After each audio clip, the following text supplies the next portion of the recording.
We've been through too much together. Miracle we survived. Oh, except for Coulson.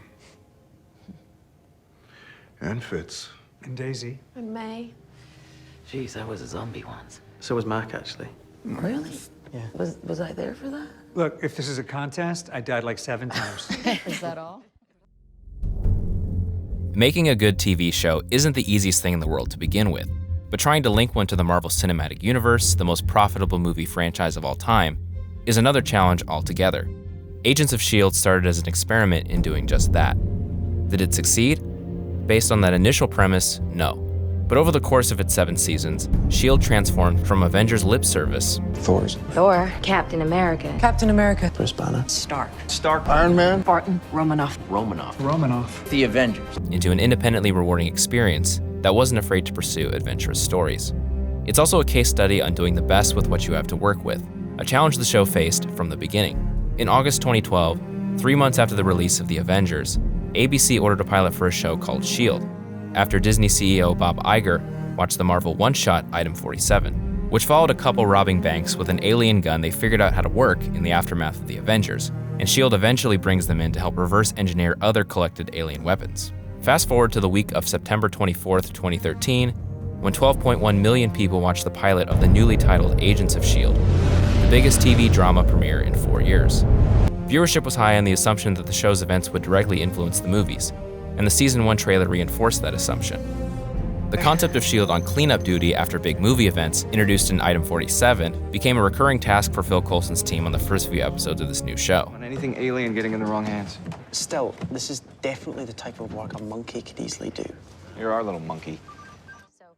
But as the first season wore on, it became clear that the show and the movies weren't interconnected in any way that would be meaningful going forward. This confusion drove over half of its initial viewers to jump ship by the 14th episode of its 22-episode season. What do you guys think of Agents of S.H.I.E.L.D.? I watched the first season of it, and then I didn't really get into it. Yeah, not so great, huh? It was okay. Yeah. Many criticized the show, including the artist and writer who created S.H.I.E.L.D. in the comics, Jim Steranko. His Hollywood Reporter review of said 14th episode, called Tahiti, expressed disappointment in the show's lackluster scripts and its early characterizations of S.H.I.E.L.D.'s core team, saying it needed a miracle to improve. These issues were brought on by a dilemma that no show had ever faced before. It had to wait for concepts to be introduced in the movies. As a result, according to Joss Whedon, director of the first 2 Avengers movies and the co-writer of S.H.I.E.L.D.'s pilot, it was stuck with the MCU's leftovers, and early creative ideas from showrunners Jed Whedon and Marissa Tancharoen were quickly shot down. At the time, the MCU was basically just 2 planets and heroes who got their powers through steroids rather than some cosmic force, which forced S.H.I.E.L.D. to think inside a very small box.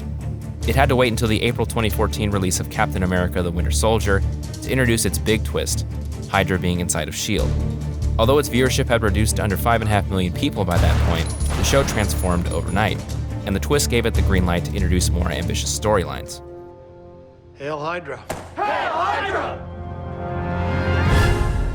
In Season 2, S.H.I.E.L.D. became a proving ground for the MCU when it introduced the Inhumans, which was meant to prime viewers for the planned Inhumans film, which of course never happened, which of course turned into a TV show, which of course fell as flat on its face as any property Marvel's ever made. But S.H.I.E.L.D. took the Inhumans and made them an indispensable part of its world, which shaped the direction of Season 2 and beyond. Seasons 2 and 3 expanded Hydra's history and tied it with the Inhumans, while expanding the show's core team of characters: Yo-Yo, Mac, May, Fitz and Simmons, Daisy, and of course, Phil Coulson. But the character that maybe best signified S.H.I.E.L.D.'s rapid progression was Grant Ward. Ward goes from straight man to double-crosser to ancient serpent monster to fantasy freedom fighter, and you can chart the writer's newfound levels of creative freedom through each iteration. New movies and changing time slots helped inspire that creative freedom. Each new MCU release was important to S.H.I.E.L.D. not so much for the events that took place in those movies, but for the worlds and concepts they would then be allowed to explore. For instance, the releases of the Guardians of the Galaxy movies and Doctor Strange allowed S.H.I.E.L.D. to introduce alien civilizations, magic, dimension hopping, and time travel to later seasons. S.H.I.E.L.D. also changed time slots 5 times and air days 2 times, following its Season 1 debut in a Tuesday, 8 p.m. time slot. This slot restricted the show's levels of violence and exploration of mature themes, since the hour is reserved for family-suitable programming. As the show progressed, it found ways to explore those themes, using the Inhumans like the X-Men to illustrate society's responses to difference, and the Agents of Hydra storyline to comment on censorship and alternative facts to keep us afraid. It's likely that each move further away from its original airtime contributed to drops in the previous season's viewership, but it allowed the show to take more risks with its stories and its format. Season 4's 3-arc split was the start of S.H.I.E.L.D's tendency to play in a different subgenre every few episodes, starting with Ghost Rider, then the life model decoy arc, a concept this passing reference introduced. You have reached the life model decoy of Tony Stark. Please leave a message.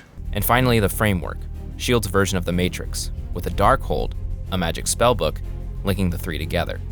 And in the last 3 seasons, the team battled the Kree and Chronicoms, traveled backward and forward in time, and saw Clark Gregg play 3 different versions of Coulson. These storylines always made me wonder what S.H.I.E.L.D. would have been like if the writers had full creative freedom in the first place. But then again, maybe the show we ended up getting would have never happened if that had been the case. By season 5, S.H.I.E.L.D. was all but indifferent to the MCU, finally reciprocating the attitude the movies had been giving the show for so long. Even after explicitly mentioning Thanos in an episode that aired the week after Infinity War's release. Even as we speak. Well, then I've got to get down there with the Avengers and take on this Thanos. There were no signs of anything from that movie anywhere in the events of S.H.I.E.L.D. It didn't care what was going on in the movie's interconnected world, and that was refreshing. Season 7 and the series finale were a perfect amalgamation of everything the show became. It took previously hidden or discarded elements of its universe and made them central to the action. It acknowledged what made its characters different. The cavalry. And it gave everyone, from the characters themselves to the fans that tuned in, closure. If S.H.I.E.L.D. should be remembered for anything, it should be for its ability to adapt and improvise in the face of bad situations. Although its viewership reduced to just under 1.5 million viewers per episode, what remained was a loyal group of fans, willing to follow these characters across time, space, and dimension. And in that way, Agents of S.H.I.E.L.D. was a success.